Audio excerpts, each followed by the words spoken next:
አትወልጅም ብሎ የፈታት ባል የቀድሞ ሚስቱ የፍቹን ወረቀት ለመፈረም ከወራት በኋላ ነፍሰ ጡር ሆና ስትመጣ ዓለም ሁሉ ተገለባበጠበት። ለሴት ልጅ ከሁሉ የሚከብደው ህመም ከጠላት የሚሰነዘር ጥቃት ሳይሆን ካፈቀረችውና ትዳሬ ካለችው ሰው የሚወረወር አትወልጅም የሚል የንቀት ቃል ነው።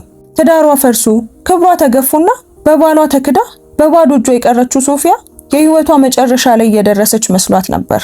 ነገር ግን በዚህ ክህደት በበዛበት ዓለም ውስጥ እውነተኛ ፍቅር ከማይጠበቅ ቦታ ሊገኝ ይችላል። ለመሆኑ በተደጋጋሚ የተከዳች ሴት ዳግመኛ ልቧን ለፍቅር መክፈት ትችላለች? የሌላን ሰው ደስታ ለመንጠቅ የሚሞክሩ ትዕቢተኞችስ መጨረሻቸው ምን ይሆን? በሰው ፍርድና ንግግር ተስፋ የቆረጣችሁስ ስንቶቻችሁ ናችሁ? ይህ ታሪክ ያላችሁበት ጨለማ ወደ ብርሃን እንደሚቀየር ትልቅ ተስፋን ይሰጣችኋል። እስከ መጨረሻው ተከታተሉት። ሰላም ውድ ቤተሰቦቻችን እንደምን አላችሁ? ታሪኩን ከመጀመራችን በፊት እስኪ ይሄንን ታሪክ ከየትኛው የዓለም ክፍል ሆናችሁ እንደምትከታተሉት ኮሜንት ላይ ጻፉልን። እነዚህ ታሪኮች ምን ያህል ርቀት እንደሚጓዙ ማወቅ ስለምንፈልግ ያላችሁበትን ሀገር ወይም የከተማችሁን ስም ጻፉልን። ታሪኩ ለብዙ ሰዎች እንዲደርስ በደግነት ላይክ አድርጋችሁ ጀምሩት። የእናንተ አንድ ላይክ ለቻናላችን እድገት ትልቅ ዋጋ አለው። እንደዚህ አይነት ታሪኮችን መስማት የምትወዱ ከሆነ ሰብስክራይብ በማድረግ ቤተሰባችንን ተቀላቀሉ።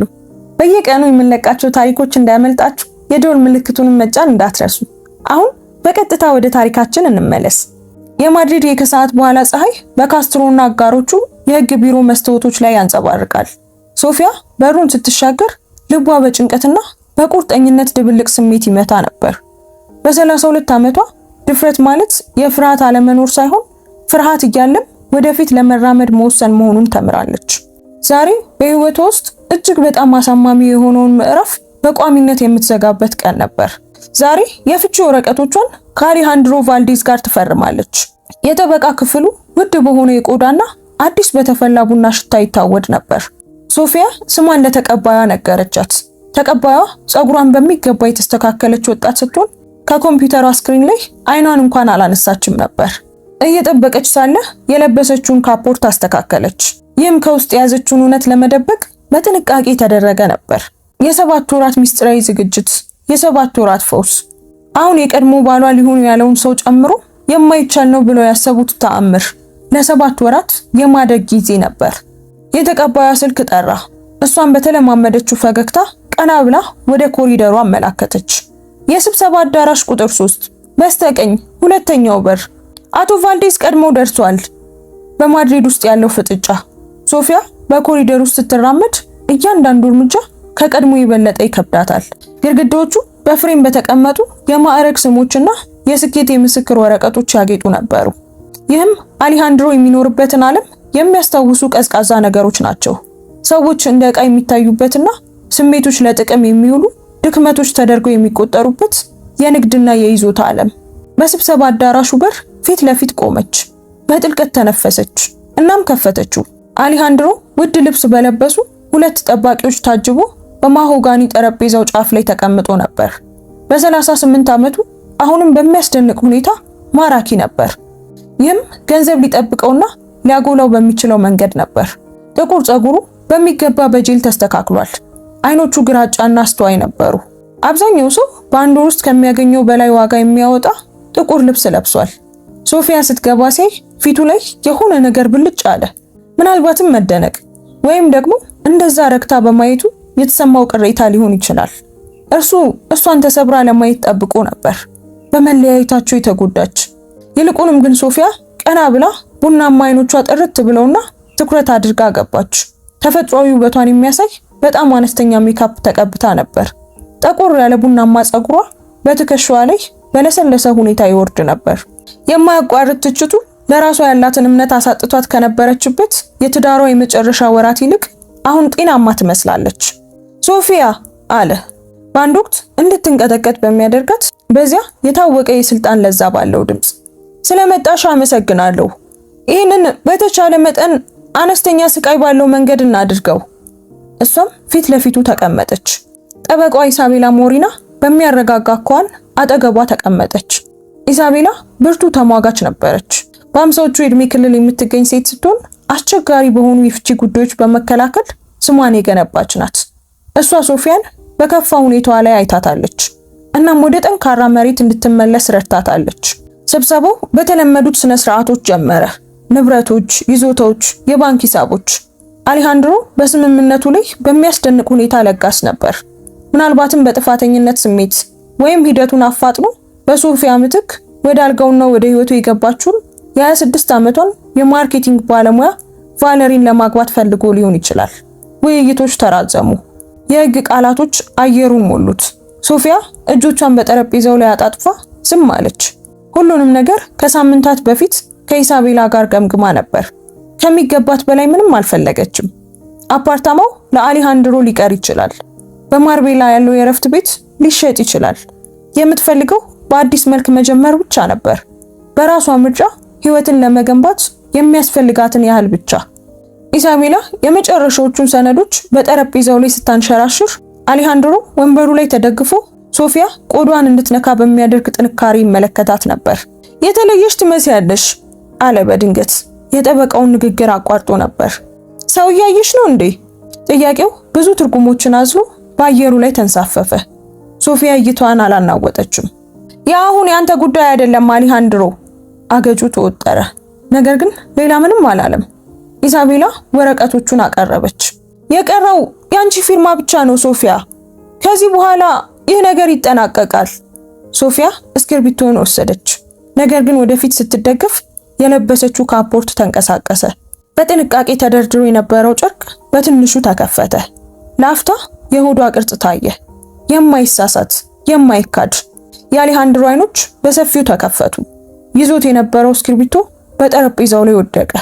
ጠበቆቹ የደንበኛቸውን ድንገተኛ ምላሽ ምን እንደተፈጠረ ባለማወቅ ግራ በተጋባ እይታ ተመለከቱት። እውነቱን የምታውቀው ኢሳቤላ ግን በረጋ እርካታ ትመለከት ነበር። ምን? አሌሃንድሮ በታነቀ ሹክሹክታ ተናገረ። ምንድነው ያ? ሶፊያ ወንበሯ ላይ ቀና አለች። ካፖርቱ ሙሉ በሙሉ እንዲወድቅ ፈቀደች። አሁን መደበቁ ምንም ትርጉም አልነበረውም። እጇን በውስጧ ወደሚያድገው ህይወት ወሰደች። ያ አሌሃንድሮ ልትፈጥሩ አትችይም ብሎ የነገራት ህይወት ነበር። እርጉዝ ነኝ አለች በቀላሉ ግን ደግሞ በጠንካራ ድምጽ። የ7 ወር እርጉዝ ነኝ። አሌሃንድሮ ድንገት ከወንበሩ ላይ ብድግ ብሎ ወለሉ ላይ እያፏጨ መንጎራደድ ጀመረ። ያ የማይቻል ነው። አትወልጅም። አንቺ መውለድ አትችይም ነበር። ለአመታት ሞክረናል። ሐኪሙም እንደዛ ብሏል። አይ ሐኪሙ እንደዛ አላለም በማለት አቋረጠችው። እኔ የተሰበርኩ እንደሆንኩ የወሰንከው አንተ ነህ። ጉድለት አለብሽ ብለህ የጠራኸኝ አንተ ነህ። ቃላቱ ልክ እንደ ጡጫ መቱት። ሶፊያ ትውስታዎቹ በፊቱ ላይ ሲታዩ ተመለከተች። ጭቅጭቆቹ፣ ውንጀላዎቹ፣ ትዳራቸውን ሊጠገን በማይችል ሁኔታ ያፈረሱት ቃላት። ያንን ቃል የተናገረባት ሌሊት የጥር ወር እራት ነበር። ትዝታው ሳይጠራ መጣ። ቀዝቃዛ የጥር ምሽት ነበር። ከአፓርታማቸው መስኮቶች ውጭ በረዶ ይወርድ ነበር። አሌሃንድሮ ከኢንቨስተሮች ጋር ካደረገው እራት ገና መመለሱ ነበር። በሆነ ያልተነካ ንግድ ምክንያት ስሜቱ ተረብሿል። ሶፊያ እሱ በጣም የሚፈልገውን ለመስጠት ጓጉታ በሳሎን ውስጥ ሌላ የጽንስ ስፔሻሊስት እየፈለገች ነበር። እሱም ገባ። መጠጥ ቀዳና ደሟን በሚያቀዘቅዝ ሁኔታ ተመለከታት። ሰልችቶኛል ሶፊያ። ቀጠሮዎች፣ ሕክምናዎች፣ ተስፋ መቁረጡ፣ ሁሉም ነገር ሰልችቶኛል። አሁን ለኔ ዋጋ የለሽም። ለባሏ ልጅ መስጠት የማትችል ምን አይነት ሚስት ናት? እሷ ወደሱ ለመቅረብ መሞከራቸውን መቀጠል እንደሚችሉ ሌሎች አማራጮች እንዳሉ ለማስረዳት ሞከረች። ነገር ግን እሱ ፊቱን በንቀት አዙሮ ራቃት። ካንቺ የተሻለ ይገባኛል። ቫለሪያ መቼም በዚህ ሲሆን ውስጥ አትከተኝም። ሶፊያ ትዳሯ ማለቁን የተረዳችው በዚያች ቅስፈት ነበር። በልጅ ችግር ምክንያት ሳይሆን የምትወደው ሰው መቼም ቢሆን በእውነት ስላልወደዳት ነበር። እሷ እንደ ጌጥ፣ እንደ ቦታ መሙያ የተሻለው ሰው እስኪመጣ ድረስ ያንን ሚና የምትወጣ ሰው ብቻ እንደነበረች አወቀች። አሁን በዚያ የስብሰባ አዳራሽ ውስጥ ተቀምጣ ሳለች አሌሃንድሮ ሆዷን ልክ መናፍስት እንዳየ ሰው ይመለከተው ነበር። የማን ነው? ድምጹን ከፍ አድርጎ ጠየቀ። አባቱ ማን ነው? ሶፊያ የሚቃጠልና ትክክለኛ የቁጣ ስሜት ተሰማት። ያንተ ነው አሌሃንድሮ፣ ልጁ ያንተ ነው። ክፍሉ በዝምታ ተዋጠ። ጠበቆቹ እንኳን ትንፋሻቸውን ያዋጡ ይመስል ነበር። የአሌሃንድሮ ፊት የተለያዩ ስሜቶችን አሳየ። ድንጋጤ፣ አለማመን፣ ተስፋ፣ እንደገና ደግሞ ተስፋ መቁረጥ። እየተንገዳገደ የጠረጴዛውን ጫፍ እየጨበጠ ወደ ወንበሩ ተመለሰ። እንዴ እንዴት? መቼ? ይህ ሲሆን ገና ተጋብተን ነበር አለች ሶፊያ በተረጋጋ መንፈስ። ስሌቱን አሰላ። ይህ ልጅ የተጸነሰው አንተ ከመውጣት በፊት ነበር። ቫሌሪያን እንደ ዋንጫ ከተማ ውስጥ ማዞር ከመጀመር በፊት። አሌሃንድሮ ፍጹም የሆነ የፀጉር አሰራሩን እያበላሸ እጆቹን በፀጉሩ ውስጥ አሳለፈ። ሶፊያ፣ ይህ ሁሉንም ነገር ይለውጣል። አሁን መፋታት አንችልም። ለሕፃኑ ስንል እንደገና መሞከር አለብን። ኢዛቤላ እጇን በሶፊያ ክንድ ላይ አኖረች። ነገር ግን ሶፊያ ራሷን ነቀነቀች። ይህ ቅስፈት እንደሚመጣ አውቃ ነበር እና ለዚህም ተዘጋጅታ ነበር። አይ አሌሃንድሮ፣ ምንም አይለወጥም። ፍቺ የፈለግከው ልጅ ልሰጥ ስላልቻልኩ ነው። እሺ ልጅ እየሰጠውህ ነው፣ ግን ከዚህ በኋላ እኔን አልሰጥህም። ልጅን ከኔ ልታርቂው አትችም አለ አሌሃንድሮ። እሷ በደንብ ወደምታውቀው አደገኛው ድምፅ ተመልሶ ነበር። ምንም እየነጠቅኩ አይደለም በማለት ሶፊያን መለሰች። የመጎብኘት መብቶች፣ ልጅህን የማገዝ ስምምነቶች፣ ሁሉም ሕጋዊና ተገቢ ይሆናሉ። ግን ሚስትህ አልሆንም። ከዚህ በኋላ ያንተ ሚስት አልሆንም። ያንን እድል ዋጋ የለሽም ብለህ በጠራኸኝ ምሽት አጥፍተዋል። አሌሃንድሮ ጠበቆቹን በተስፋ መቁረጥ ተመለከተ። ይህንን ሊያስተካክሉት ሶፊያን ሊያሳምኗት እንደሚችሉ ሁሉ በደንብ ተመለከታቸው። ነገር ግን እነሱ ይህ ከሕግ ስልጣናቸው ውጪ መሆኑን ተረድተው ዝም ብለው ይመለከቱ ነበር። ይህ ስለ ልብ እንጂ ስለ ውል አልነበረም። እባክሽን አለ አሌሃንድሮ። ሶፊያ ከዚህ በፊት ሲለምን ሰምተው አታውቅም ነበር። ስህተት ሰርቻለሁ፣ ጨካኝ ሆኜብሽ ነበር፣ ተሳስቻለሁ። ግን ይህንን ማስተካከል እንችላለን። ለሕፃኑ የሚበጀውን አስቢ። አንድ ልጅ ሁለቱንም ወላጆቹን ይፈልጋል። ይህ ልጅ ሁለቱም ወላጆቹ ይኖሩታል አለች ሶፊያ በጽናት። ነገር ግን እነዚያ ወላጆቹ አይጋቡም። ያላንተ መኖርን ስማር 7 ወራትን አሳልፌያለሁ አሌሃንድሮ፣ 7 ወራት አንተ እንደሆነ የምትፈልገውን ለመሆን ሳልሞክር እኔ ማን እንደሆንኩ ሳውቅ 7 ወራት ሆኖኛል። እና ይሄንን የራሴን ማንነት ወድጄዋለሁ። በጣም ጠንካራ ነኝ፣ ደስተኛ ነኝ፣ ከምንም ነገር ደግሞ በላይ ነፃ ሰው ነኝ። እስክሪብቶን ወሰደችና በረጋ እጇ የፍቺ ወረቀቱ ላይ ስሟን ጻፈችና ፈረመች። በቀኑ የከሰዓት በኋላ ብርሃን ቀለሙ በመስኮት በኩል ሲገባ የሚያንጸባርቅ ይመስል ነበር። ኢዛቤላ እንደ ምስክር ፈረመች እና ሰነዶቹን ወደ አሌሃንድሮ በኩል ገፋች። አሁን ያንተ ተራ ነው አለች ኢዛቤላ በቀዘቀዘ ድምፅ። አሌሃንድሮ ወረቀቶቹን ልክ የሞት ፍርድ እንደሆኑ አድርጎ ተመለከታቸው። እና ቫሌሪያስ ምን እንድነግራት ነው የምትጠብቂው? ያ ያንተ ችግር ነው የኔ አይደለም። ሶፊያ ተቆጣች። በድንገት ካፖርቷን አነሳች። ያንን ቦታ፣ እነዚያን ሰዎች፣ ያንን ህይወት ጥላ ለመሄድ ጓጉታ ነበር። ቫሌሪያን የመረጥከው እኔ በቂ እንዳልሆንኩ አስበህ ነው። እናም አሁን በዚያ ምርጫ መኖር ትችላለህ። ወደ በሩ ስትራመድ አሌሃንድሮ ለመጨረሻ ጊዜ ጮኸ። ሶፊያ ቆይ፣ ይህንን ማስተካከል እንችላለን። ቫሌሪያን እተዋታለሁ። ይህንን ሕፃን አብረን እናሳድጋለን። በዚህ ጊዜ የተለየው ሰው ሆናለሁ፣ ቃል እገባለሁ። ሶፊያ እጇን በበሩ እጀታ ላይ አድርጋ ቆመች። በአንድ ወቅት ሙሉ ዓለሟ ወደ ነበረው ሰው ዞረች። እናም ከርህራሄ ውጪ ምንም ነገር አልተሰማትም። ቫሌሪያን አትተዋት አሌሃንድሮ። እሷ ለሚስትነት የምትፈልገው ነገር ሁሉ አላት። ቆንጆ፣ የስልጣን ጥመኛ፣ ያንተ ዋንጫ ለመሆን ደግሞ ፈቃደኛ ናት። ብቸኛው ችግር እኔ አሁን የምሰጥህን እሷ መቼም ልትሰጥ አለመቻሏ ነው። ያ ደግሞ አንተን እንደሚገድልህ እርግጠኛ ነኝ። የሱን መልስ ሳትጠብቅ ወጣች። ከስብሰባ አዳራሹ፣ ከህንፃው፣ ከዚያ ሰው ህይወት ወጣች። ከኋላዋ ድምጾች ይሰሙ ነበር። አሌሃንድሮ ከጠበቆቹ ጋር ሲከራከር፣ ነገር ግን ወደ ኋላ አላየችም። የወደፊት ህይወቷ ከፊት ነው እንጂ ከኋላዋ አይደለም። በውጭ ፀሐይ ሰማዩን ብርቱካናማና ሮዝ ቀለም እየቀባችው እየጠለቀች ነበር። ሶፊያ ሁለቱንም እጆቿን በሆዷ ላይ አኖረች። የልጇን ለስላሳ እንቅስቃሴ ሰማች። ይህ ልጅ፣ ይህ ተአምር ከአሌሃንድሮ ፍቅር የበለጠ ውድ ነገር ሰጥቷታል። ዓላማን፣ ጥንካሬን እና ራሷን የመምረጥ ድፍረትን ሰጥቷታል። ወደ መኪናዋ ስትራመድ ስልኳ ጠራ። ከኢዛቤላ የተላከ መልእክት ነበር። ተረጋግጧል፣ አሁን ነፃ ነሽ። ሶፊያ ፈገግ አለች። እንባ በፊቷ ላይ ይወርድ ነበር። ነፃ፣ ለሌላ ሰው በቂ ለመሆን ከሞከረችባቸው ከነዚያ ሁሉ ዓመታት በኋላ በመጨረሻም ራሷን ለመሆን ነፃ ሆነች። እናም ያ ከሁሉም የላቀ ስጦታ መሆኑን ተገነዘበች። ሶፊያ የተከራየችው አፓርታማ ከአሌሃንድሮ ጋር ከነበራት አፓርታማ በጣም የራቀ ነበር። በባርሴሎና ጸጥታ በሰፈነበት የግራሲያ መንደር ውስጥ ልጆች በግቢ ውስጥ በሚጫወቱበትና ጎረቤቶች እርስ በርሳቸው በስም በሚተዋወቁበት መጠነኛ ህንፃ 3ኛ ፎቅ ላይ ነበር። ሳሎኑ ትንሽ ቢሆንም ከሰዓት በኋላ በተፈጥሮ ብርሃን ይሞላ ነበር። በለሰለሰ የክሬም ቀለሞችና በሰማያዊና ቢጫ ንክኪዎች በቀላል መንገድ አስጊጣው ነበር። በ2 ወር ውስጥ ለሚመጣው ህፃን የህፃናት ማሳደጊያ ጥግ አዘጋጀች። ሶፊያ በዚህ ህይወት ውስጥ ብቸኝነት ይሰማኛል ብላ አስባ ነበር። ነገር ግን ይልቁኑ የተሰማት ነፃነት ነበር። ነፃነት። ቀኖቿ በሰላማዊ የህይወት ዑደት ውስጥ ተረጋግተዋል። በአቅራቢያ በሚገኝ ፓርክ ውስጥ የጠዋት ጉዞዎች፣ ከወሊድ በፊት የሚደረጉ ዮጋ ክፍሎች፣ ስለ እናትነት መጽሐፍትን ማንበብ። አሌሃንድሮ ሚስት መስራት አያስፈልጋትም ብሎ በገፋፋት ጊዜ ትታው የነበረውን የግራፊክ ዲዛይን ስራ ከቤት ሆና በግሏ መስራት ጀምራለች። አሁን ረስታው በነበረው የዓላማ ስሜት ተሞልታለች። ሁሉም ነገር በድጋሚ የተለወጠው በመደበኛ የእርግዝና ክትትል ወቅት ነበር። የመረጠችው ክሊኒክ ትንሽና ምቹ ነበር። ተቀባዩን አሁን በስሟ ታውቃታለች። ወይዘሮ ቫልዲዝ ብላ ነርሷ ጠራች። ምንም እንኳን ሶፊያ ድምጿን ዝቅ አድርጋ ወይዘሮ ኮርትስ ብላ በልጅነት ስሟ እንድትጠራት ብትጠይቃትም ወይዘሮ ቫልዲዝ በሚለው ቀጠሉ። ዶክተር ማቴዎ አሁን ያዩታል። ሶፊያ ላለፈው 1 ወር ዶክተር ማቴዎ ቶሬስን ስታይ ነበር። ቦርሷን አንስታ ነርሷን ተከትላ በኮሪደር ውስጥ ሄደች። የምርመራ ክፍል 4 በር ክፍት ነበር። በውስጡም ዶክተር ማቴዎ ቶሬስ ታብሌቱ ላይ መረጃዎችን እየገመገመ ነበር። ስትገባ ቀና ብሎ አያት እና ፊቱ በሞቀ ፈገግታ በራ። እንደምን ዋልሽ ሶፊያ? አንቺና ህፃኑ ዛሬ እንዴት ናችሁ?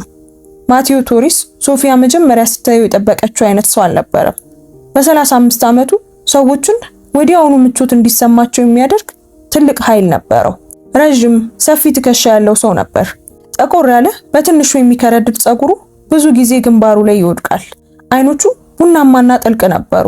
ልክ በእውነት የሚያዩ ይመስላሉ። ዝም ብለው የሚመለከቱ ብቻ አልነበሩም። ደህና ነኝ አለች ሶፊያ አልጋው ላይ እየተመቻቸች። ህፃኑ ሰሞኑን በጣም ንቁ ሆኗል። ለኦሎምፒክ እየተለማመደ ይመስለኛል። ማቴዎ ሳቀ። ድምፁ እውነተኛና ሞቅ ያለ ነበር። ያ ጥሩ ምልክት ነው። ንቁ ህፃናት ጤናማ ህፃናት ናቸው። እስኪ ይሄ ትንሽ አትሌት ምን እያደረገ እንደሆነ ልስማና ልየው። ምርመራ እያደረገ ሳለ ማቴዎ ስለ ሁሉም ነገር፣ ስለምንም ነገር ያወራት ነበር። ስለ ሳምንቷ፣ ጥሩ እንቅልፍ ተኝታ እንደሆነ፣ የሆነ ነገር እንደሚያስፈልጋት ይጠይቃት ነበር። በጽንስ ችግር ወቅት እንደተበላሸ ማሽን ከቆጠሯት የአሌሃንድሮ ሐኪሞች በተለየ መልኩ ማቴዎ እንደ ሙሉ ሰው ነበር የሚይዛት። እያንዳንዱን ለውጥ ያከብራል። ለእያንዳንዱ ጭንቀት ማረጋገጫ ይሰጣታል እና መቼም ቢሆን ብቃት እንደሌላት እንዲሰማት አያደርጋትም። ሁሉም ነገር ጥሩ ነው አለ ምርመራውን ከጨረሰ በኋላ። የደም ግፊትሽም ደህና ነው። የህፃኑ የልብ ትርታ ጠንካራ ነው። ራስሽንና ይህንን ትንሹን በመንከባከብ ረገድ በጣም ጥሩ ስራ እየሰራሽ ነው። ሶፊያ እንባ ባይኗ ሞላ። በእርግዝናዋ የመጀመሪያው ወራት የሆነ ነገር ይበላሻል፣ በሆነ መንገድም በዚህ ወድቃለሁ ብላ ፈርታ ነበር። የማቴዎ የማያቋርጥ ማበረታቻ እንደ ህይወት አድን ሆኖላታል። አመሰግናለሁ አለች በዝቅተኛ ድምጽ። ለሰጠኝ ነገር ሁሉ በጣም አመሰግናለሁ። ይህ ነገር በጣም አስፈሪ መስሎኝ ነበር። ማቴዎ ወንበር ስቦ ከፊት ለፊቷ ተቀመጠ። ቁም ነገር ያለው ቢሆንም ደግነቱ ግን በልጦ ይታይ ነበር። ሶፊያ፣ አንድ የግል ጥያቄ ልጠይቅሽ እፈልጋለሁ። ጥያቄውን መመለስ ካልቻልሽ ግዴታ አይደለም። እሷን በመስማማት ራሷን ነቀነቀች። በፋይልሽ ላይ ያለው ስም ቫልዲዝ ይላል። እኛ ግን ኮርተስ ብለን እንድንጠራሽ ጠይቀሽናል። ደግሞም ሁል ጊዜ ለቀጠሮ ብቻሽን እንደምትመጪ አስተውያለሁ። ሁሉም ነገር ሰላም ነው? ደህንነትሽ የተጠበቀ ነው? በድምጽ ውስጥ ያለው ሐሳቢነት የሶፊያን ልብ በጥልቀት ነካው። ስለ አሌሃንድሮ፣ ስለ ፍቺው፣ ስለምንም ነገር ለማንም አልተናገረችም ነበር። ነገር ግን በማቲ ውስጥ ያለው የሆነ ነገር እውነተኛ እንድትሆን አስገደዳት። ደህንነቴ የተጠበቀ ነው በማለት አረጋገጠችለት። ገና መፋታቴ ነው። የህፃኑ አባትና እኔ አብረን አይደለንም። ጥሩ ሁኔታ አልነበረም እና የግድ መሄድ ነበረብኝ። ኮርተስ የልጅነት ስሜ ነው። ወደሱ እየተመለስኩ ነው። ማቲው መረጃውን እያሰላሰለ በዝግታ ራሱን ነቀነቀ። ስላለፍሽበት ነገር በጣም አዝናለሁ። ነገር ግን ጥንካሬሽን አደንቃለሁ። በተለይ እናት ልትሆኚ ስትይ እንደገና ለመጀመር ድፍረት ይጠይቃል። ለጥቂት ደቂቃዎች ተጨማሪ ተነጋገሩ እና ሶፊያ በዚያ ቀን ከክሊኒኩ ስትወጣ የሆነ አይነት ስሜት ተሰማት፣ ያልተጠበቀ ስሜት። በዚያች ምሽት በትንሿ ኩሽና ውስጥ እራት እየሰራች ሳለ ስለ ማቲው ደግ አይኖች ስታስብ ራሷን አገኘችው። ረጋ ስላለ ድምፁ፣ ደህንነቷን ስለጠየቀበት መንገድ። አንድ ሰው ስለ ደህንነቷ ከተጨነቀላት ብዙ ጊዜ ሆኗታል። የሚቀጥሉት ሳምንታት ያልተጠበቀ ችግር ይዘው መጡ። አሌሃንድሮ በተደጋጋሚ መደወል ጀምሯል። ይቅርታ ከመጠየቅ እስከ ትዕዛዝ የሚደርሱ የድምፅ መልእክቶችን ይተው ነበር። ወደ አፓርታማዋ አበቦችን ላከ። ወዲያውኑ ለሽማግሌ ጎረቤቶቿ ሰጠቻቸው። 2 ጊዜ ህንጻዋ ድረስ ራሱ መጣ። ነገር ግን እሷ እንዲገባ አልፈቀደችለትም። በኢንተርኮም ብቻ እያናገረችው በጠበቆቹ በኩል እንዲያገኛት ነገረችው። ሁኔታው ቫሌሪያ ስትገባበት ተባባሰ። ሶፊያ አንድ ቀን ከካፌ እየወጣች ሳለ ከአሌሃንድሮ እጮኛ ጋር ፊት ለፊት ተገናኘች። ቫሌሪያ ጋዜጦች ላይ እንደምትለጠፍ አይነት ሴት ነበረች። ረዥም ወርቃማ ጸጉር፣ ውድ መሆኑን የሚያንጸባርቅ የዲዛይነር ልብስ የለበሰች፣ ሰማያዊ አይኖቿ እንደ በረዶ የቀዘቀዙ ነበሩ። ስለዚህ የቀድሞ ሚስቱ አንቺ ነሽ ማለት ነው አለች ቫሌሪያ። ሶፊያ በደረቷ ላይ ከፍተኛ ቁጣ ሲሰማት አስተዋለች። ነገር ግን ድምጿን ረጋ አድርጋ ያዘችው። እኔ ማንንም ለማጥመድ እየሞከርኩ አይደለም። እኔና አሌሃንድሮ ተፋተናል። እርሱ አሁን በህይወቱ የሚያደርገው ነገር ሁሉ እኔን አይመለከተኝም። ቫሌሪያ ወደ ሶፊያ በደንብ ተጠጋች። ልጁን በሆድሽ መያዝሽ ልዩ የሚያደርግሽ ይመስልሻል? ወደ አንቺ እየሮጠ የሚመለስ ይመስልሻል? አሌሃንድሮ እኔን ነው የሚወደኝ። በሚቀጥለው ወር ደግሞ እንጋባለን። እናም አብረን ጥሩ ህይወት ይኖረናል። አንቺና ያ ትንሽ ስህተትሽ ይህንን እንድታበላሹት አልፈቅድም። ሶፊያ ብዙ ነገሮችን ማለት ትችል ነበር። ብዙ ነገሮችንም ማለት ፈልጋ ነበር። ቫሌሪያ አሌሃንድሮ ገና ሳይፋታ የሱ ቅምጥ እንደነበረች መጥቀስ ትችል ነበር።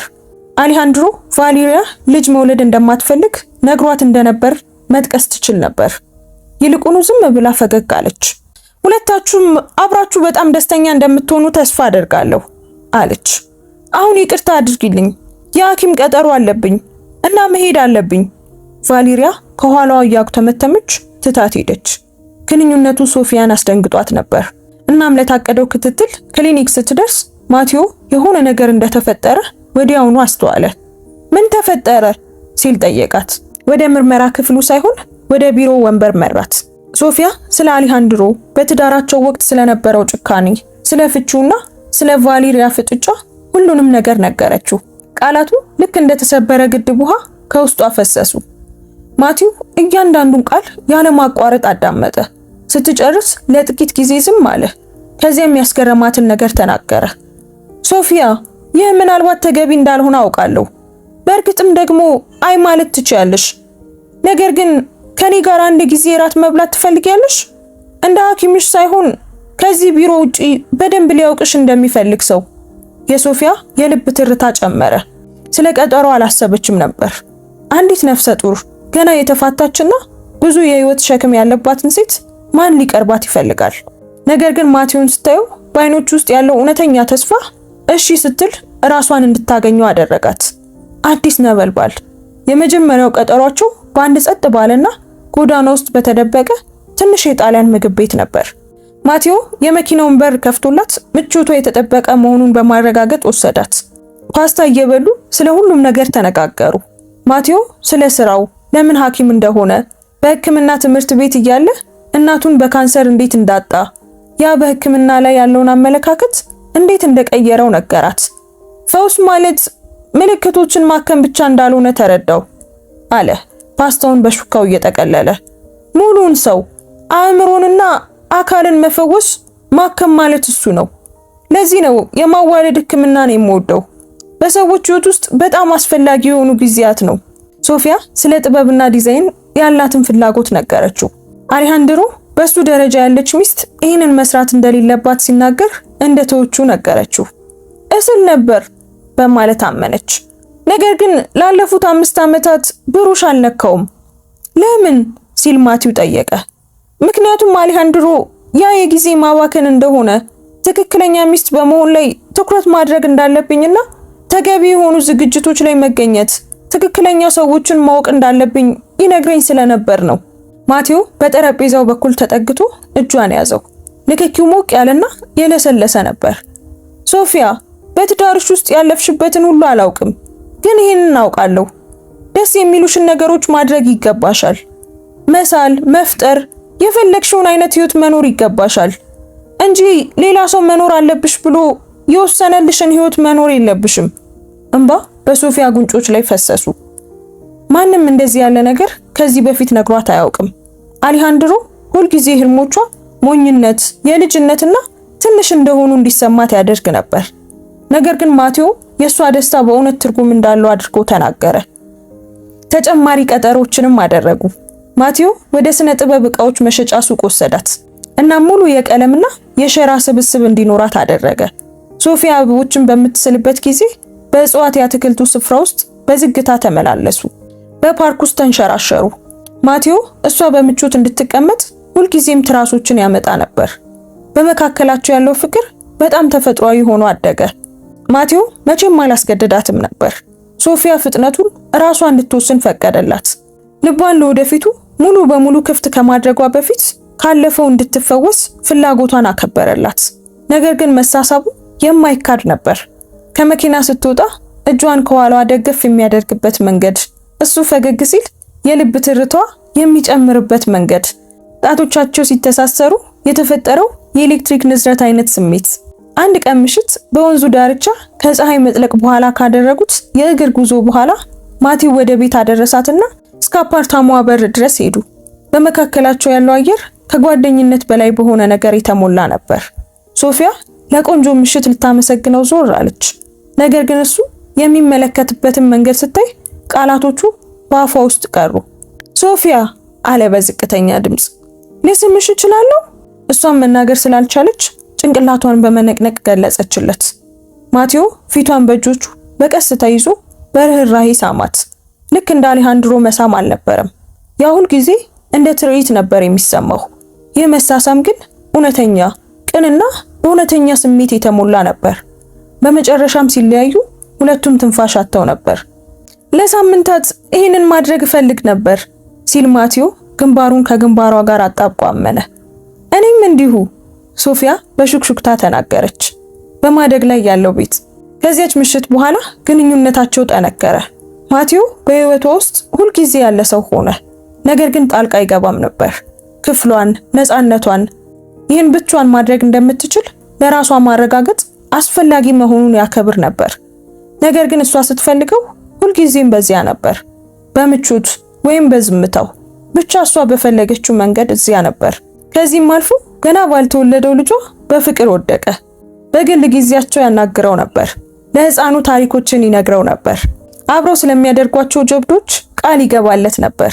ይህ ጠንካራና ስኬታማ ሰው ለልጇ እንደዚህ ሲሆን ማየት ሶፊያ በልቧ የገነባችውን የመጨረሻው መከላከያ አልፎ እንዲመጣ አደረገው።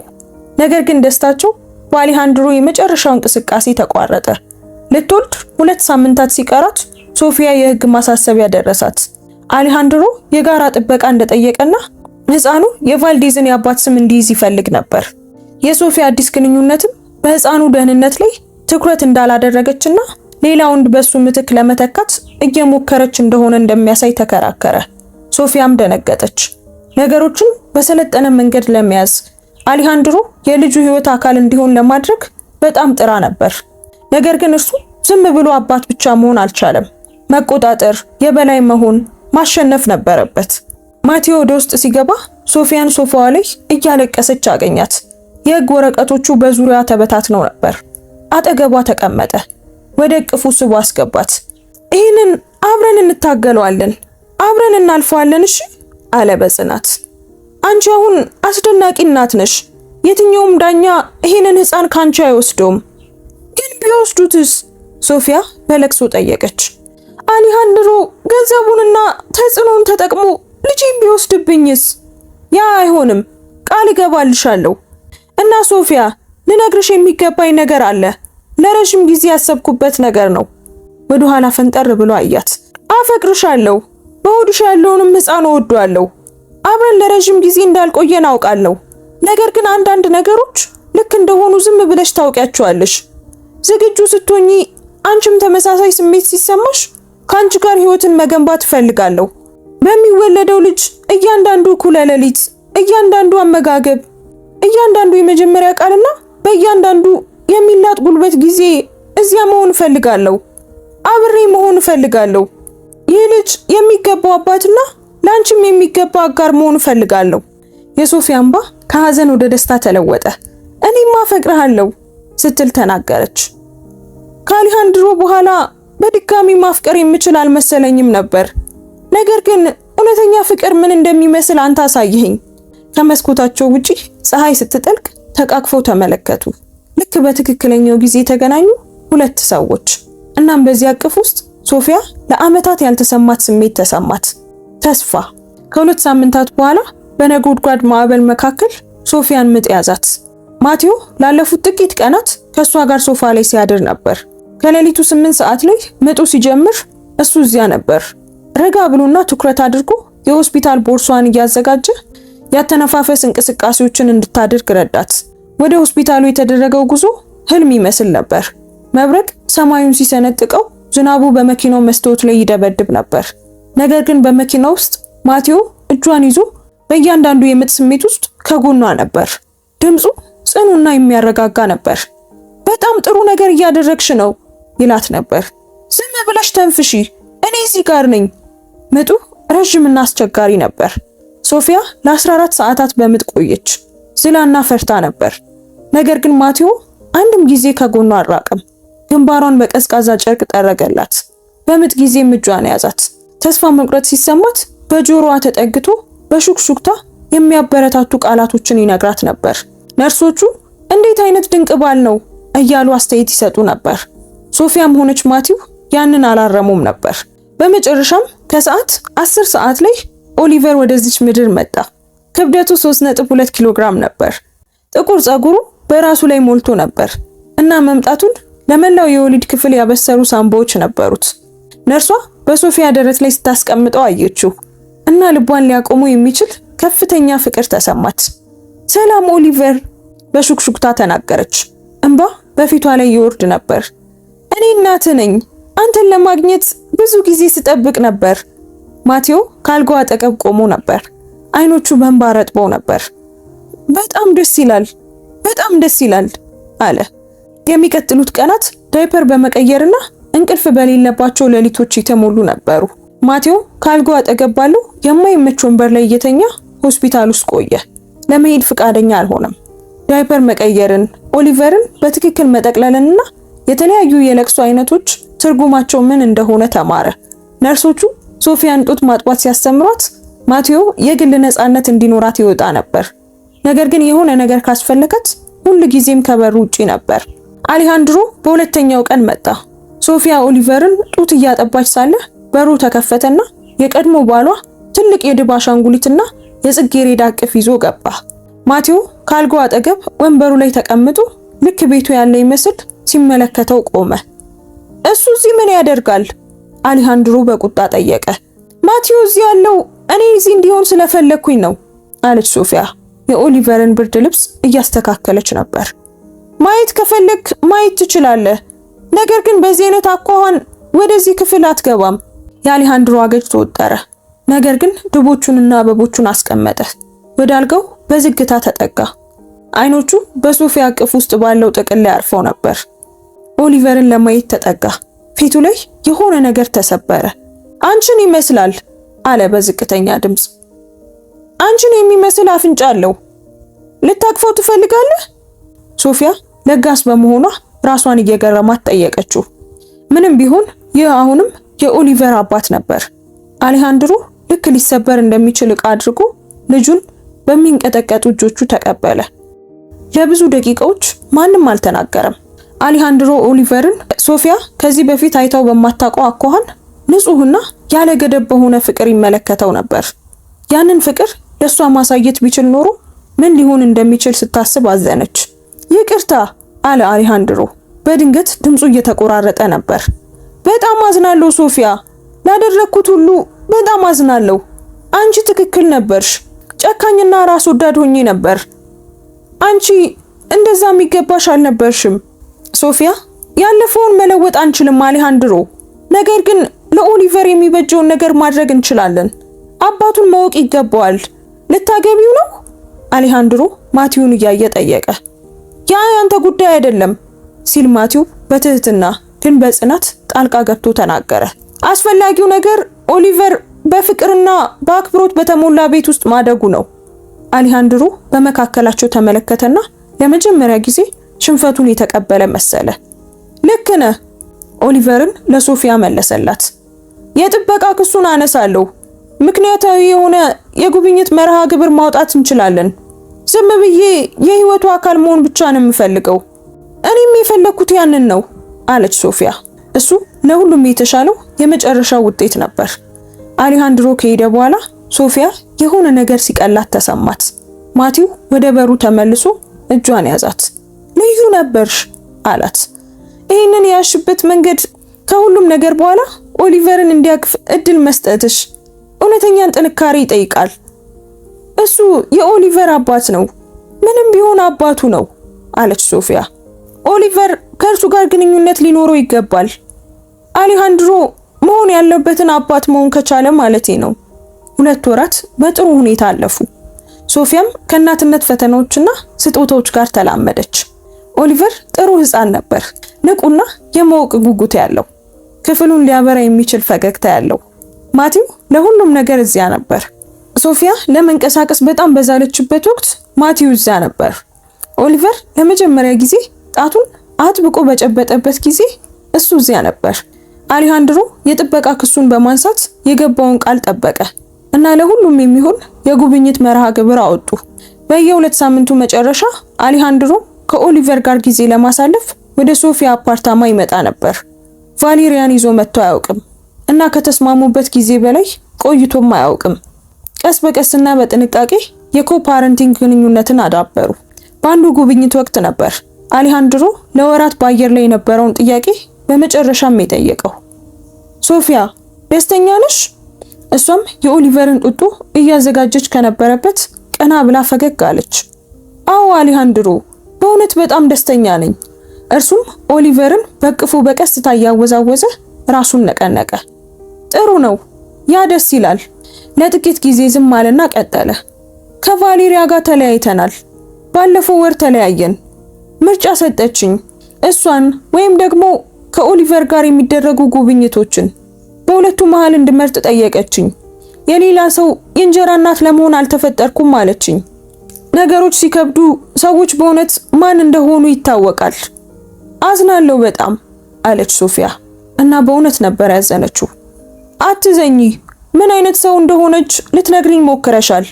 እኔ ግን ለመስማት በጣም ትዕቢተኛ ነበርኩ። ይህ ትንሽ ልጅ ኦሊቨርን ተመለከተ። ምን ያህል አስፈላጊ እንደሆነ አስተምራኛለች። ገንዘብ ወይም ደረጃ ወይም ፍጹም የሆነች ሚስት አይደለም፣ ፍቅር ብቻ፣ ቀላልና ያልተወሳሰበ ፍቅር። አሌሃንድሮ በዚያ ቀን ከሄደ በኋላ ማቲው ለራት መጣ። በህይወታቸው ውስጥ ቋሚ ሆኗል እና ሶፊያ ያለ እርሱ ቀኖቿን መገመት አትችልም። እሷ ምግብ ስታበስል እሱ ሳሎን ውስጥ ወለሉ ላይ ባለው ምንጣፍ ላይ ከኦሊቨር ጋር ይጫወት ነበር። ህፃኑ ከቁጥጥር ውጪ እስኪስቅ ድረስ የሚያደርጉ አስቂኝ ፊቶችን ያሳየዋል። አብረው ሲሆኑ ስታያቸው ሶፊያ ልቧ በደስታ ሊፈነዳ ይደርሳል። ይህ ቤተሰቧ ነበር። ያቀደችው፣ ያለመችው፣ ለረጅም ጊዜ የታገለችለት አልነበረም። የጠበቀችውም አልነበረም። ነገር ግን የተሰጣት እናም ደግሞ ልዩ ነበር። በዚያ ምሽት ኦሊቨር አልጋ ውስጥ ከተኛ በኋላ ማቲውና ሶፊያ ሶፋው ላይ አብረው ተቀመጡ። በራት ጊዜ ዝም ብሎ ነበር። እንድትደነቅ በሚያደርግ ሁኔታ በአሳቢነት ተውጦ ነበር። የምሰጥሽ አንድ ነገር አለኝ አለ በመጨረሻም።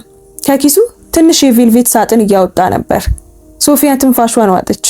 ማቲው ሳጥኑን ከፈተውና ቀላልና ውብ የሆነ የዳይመንድ ቀለበት አሳያት። በባህላዊ መመዘኛዎች ከሆነ ለረጅም ጊዜ አብረን እንዳልቆየን አውቃለሁ፣ ግን በህይወቴ ከምንም ነገር በላይ እንደዚህ እርግጠኛ ሆኜ አላውቅም።